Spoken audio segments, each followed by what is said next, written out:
আলম ফজলুর রহমানের নেতৃত্বে যে কমিশনটি দিয়েছে ডক্টর মোহাম্মদ ইউনূসকে, তার পূর্ণাঙ্গ ভাবে এটি সবার সামনে আসবে না, এটা নিয়ে কি আপনার কোনো কনফিডেন্সের অভাব আছে বা আপনি কোনো সন্দেহ পোষণ করছেন? আমি তো মনে করি অন্তর্বর্তীকালীন সরকারের যেহেতু কোনো রাজনৈতিক দায়বদ্ধতা নাই এবং তারা এই তদন্ত কমিশন গঠনের সাহস দেখিয়েছেন দ্বিতীয়বার একই ঘটনার উপর, যদি নিরপেক্ষভাবে তাই তারা এটা পাবলিশ করে সেটাই সঠিক হবে। এটার কাটাছেঁড়া, রিপোর্টের কাটাছেঁড়া করাটা ঠিক হবে না, কোনো না কোনো ভাবে এটা বেরিয়ে আসবে এবং জনগণ এটা জানতে পারবে। অলরেডি এটা কিছু কিছু সোর্স থেকে এটা রিলিজ হয়েছে বা এখনো জনসমক্ষে আসে নাই, বাট রিপোর্ট আর ওই বইয়ের মধ্যে ইয়ে নাই, সীমাবদ্ধ নাই।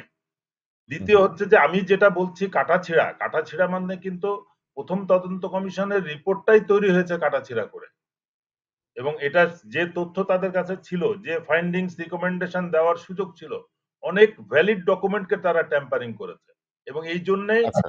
যারা মেম্বার ছিল তাদেরকে পরবর্তীতে পুরস্কৃত করা হয়েছে। আমি কিন্তু এই বোর্ডকে, এই কমিশনকে স্পষ্টভাবে বলেছিলাম আপনাদেরকে বের করতে হবে যে গত কমিশনের মেম্বার কারা অস্বাভাবিকভাবে পুরস্কৃত হয়েছে, তাদেরকে আমি মনে করি বিচারের আওতায় আনতে হবে।